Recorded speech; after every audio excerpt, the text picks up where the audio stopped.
Hello and welcome to Battlefield Middle-earth. I'm Benjamin and today we will be discussing one of the most powerful tactics ever developed, skirmishing. Skirmishing is, at least in the context of gaming, hit and run tactics, attack and fade, shoot and scoot. The entire point is to be able to attack and then to end your turn outside of the enemy's effective retaliation range. Naturally, this changes considerably when guns enter the picture, as having widespread and effective ranged weapons in the hands of most of the enemy means that mere distance ceases to be the defence that it once was. As such, there are going to be two discussions of skirmishing: historical and modern-future games. So let's talk about historical skirmishing. Weaponising mobility for hit-and-run attacks was one of the single most spectacularly effective tactics in medieval warfare, to the point where it was game-breaking in real life when employed by the Huns and the Mongolians for their respective empires, along with the Parthians. At its core, their tactics were wonderfully simple. Take a bunch of archers, put them on horses, and ride around the enemy shooting at them. Think about it. Most European military forces of the era were comprised of a combined arms force containing melee infantry like spearmen, archers, and maybe some artillery, some light cavalry, and a corps of heavy cavalry. Like cavalry archers could freely pick and choose their engagements, as the only forces who could realistically engage them were enemy range units, who would have to hit a mobile and fast-moving target at a good range, while the skirmishers whittled away at the shielding spearmen, or the enemy light cavalry, who could match their mobility but lacked the numbers to engage effectively. As evidenced by the massive empires these civilizations built and controlled, the skirmish tactics were absolutely OP in the right circumstances. However, they worked best on field battles, where they had plenty of room to outmaneuver the enemy. Put the same armies in a dense forest or a large city, and it loses its ability to outmaneuver its foes, leaving it vulnerable to counterattack and destruction. As, well, it's like cavalry. It can dish out the hits, but it cannot take them. So how does this translate into the small, tactical environment of a tabletop RPG? Fundamentally, a tabletop skirmisher needs to be able to move into range with their weapon, make their attack or attacks, and then move out of the way of the enemy's retaliation. Since many enemies have only basic ranged options, or even lack them entirely, this means that the enemy's retaliation range will be charge range plus reach. In many games, charge range is twice basic move or similar, as the enemy is effectively sprinting at you with a weapon raised. If they cannot reach you with their weapons, melee enemies will often either seek cover or double move towards you. This means that to be an effective skirmisher who wants to stay out of reach for more than a round or two, one needs to be able to move at least twice the enemy's movement speed while still attacking. The easiest way to do this is usually a fast mount.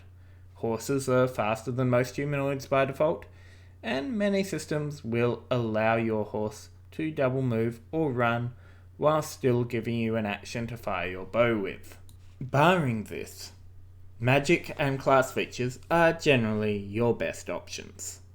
The cunning action feature of the 5th edition Dungeons & Dragons Rogue springs to mind, as does the Expeditious Retreat spell available to wizards. Both of these abilities allow the user to dash as a bonus action, effectively doubling their standard movement. Barring the Scout subclass, wizards are better for this role, as they get access to better movement spells and anti-retaliation spells as they level up, along with their damage cantrips scaling without relying on someone setting up sneak attacks. So let's quickly speak about other skirmish options for mages, or parties with magic items. Mages are some of the best skirmishers around due to their flexible options for being faster and hitting harder than non-mages. Spells allowing flight, teleportation, and similar movement options make pinning them down in melee a nightmare, whilst spells like Fireball allow the single skirmishing mage to inflict a staggering amount of damage over a large area, while being relatively safe from retaliation. Many games have spells that make mages harder to hit or hurt at range too, with protection from arrows from older D&D games coming to mind, along with the various anti-projectile spells in GURPS making the caster literally immune to mundane ranged weapons. Add to that the various control spells that can slow down pursuit, and you'll find a well-built mage to be almost impossible to get into melee in the open. Though let's quickly expand on that. Control effects are every bit as valid for a skirmisher as increasing speed, and even mundane skirmishers have tools that can be used to slow down the enemy. Caltrops, tanglefoot bags, and even simple oil slicks can prove to be very effective against pursuit, slowing the enemy down and allowing the skirmisher's relative speed to increase as a result. Do not neglect your surroundings. In a cold enough area, even splashing your water skin on the ground can create an ice slick, or you can break thin ice after you cross it to prevent the enemy from easily following. However, all of this is based on an open battlefield, where you have plenty of room to maneuver. How does it work in the cramped, tight confines of a dungeon? Well, that depends. In a dungeon setting, skirmishing is not about moving so far that the enemy cannot catch you. The game becomes tactical stealth. You are turning the fight into an elongated series of ambushes, where you make an attack, run out of line of sight, hide, then rinse and repeat. This is where the rogue-style characters come into their own, with plenty of time to pick their targets and get their sneak attacks, then dash away to hide again. And now all of this brings us to the skirmisher's role in the party, because you're not going to be playing alone, and unless everyone is a skirmisher, your playstyle is going to have limited mileage. So you need to work to complement your party. As a skirmisher, your role in the group is to be the scout, to bait the enemy into traps and ambushes set by your party, and to harass the enemy flanks and rear whilst the rest of your party engages. Skirmishers also double as assassins for the party, being tasked with eliminating priority targets such as mages at the start of the battle. So now, we're talking about skirmishing in a modern context, where the tactic is central to the tenets of asymmetric warfare.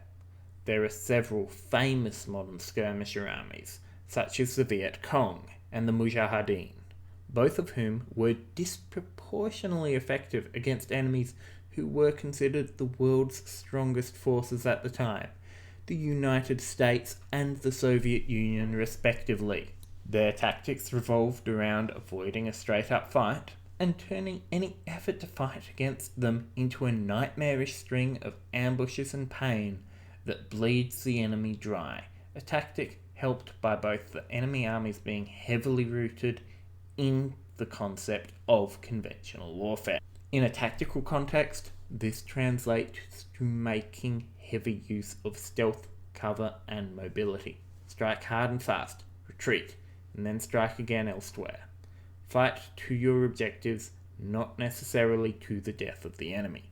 If your Shadowrunner's on a data steal, fight only as much as needed to achieve your objective and get out.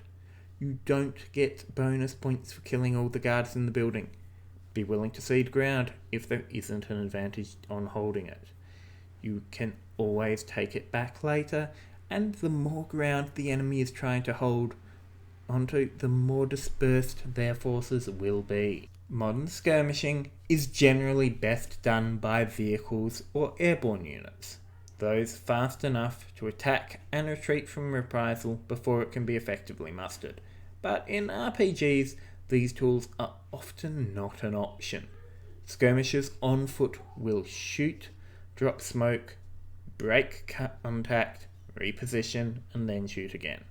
The goal is to not get pinned down or allow the enemy to focus their fire on you, but understand that unlike a fantasy skirmisher, the majority of enemies will be able to effectively return fire to an extent. A quick aside about a special case: superhero games. Speedsters in superhero settings often can outrun return fire, sometimes including relativistic weaponry. As such, this opens up a unique tactical option for them: melee skirmishing. A speedster could well be able to start a turn outside of the enemy's effective range, run into hand-to-hand, land a few punches, and then retreat to outside the enemy's retaliation range, all in the same turn. So I've talked up skirmishers a lot. Let's talk about what they can't do. First and foremost, they are very terrain dependent. Cavalry archers are amazing in an open field, but their tactical utility tapers sharply in something like a forest or a city, and even more so than other cavalry. In a dungeon or indoors, they are completely useless. Foot-based skirmishers likewise diminish in utility once their mobility options are reduced, with tight confines doing that rather effectively. Another glaring weakness is their inability to hold ground. Skirmishers rely on mobility, so staying in one place takes away their main strength. If you need to hold the line for whatever reason, a skirmisher is not a good choice for the task. Related to this, skirmishers lose their advantages when attacking or defending fortifications. When attacking a fortification, the defenders are almost certain to have access to ranged weapons, generally ones that are effective at extremely long ranges. You can outrun men, but you cannot outrun arrows or bullets. In a modern military context, most fortified locations are likely to have effective air defences, so even using a fighter bomber to shoot and scoot is much higher risk than normal. Likewise, on the defensive, fortifications force you to stay in one place, which negates your primary advantage as a skirmisher, your mobility. On top of all that, skirmishers tend to trade heavy armour for speed and melee prowess for ranged firepower, so if you are caught out of position, you will likely not last long. Most skirmisher builds that go all in on the tactic are hard countered by melee troops, particularly those with options to prevent running away. And so, in conclusion, run! Also, please subscribe, leave a comment, like the video, and join the Patreon. Stay safe and have fun.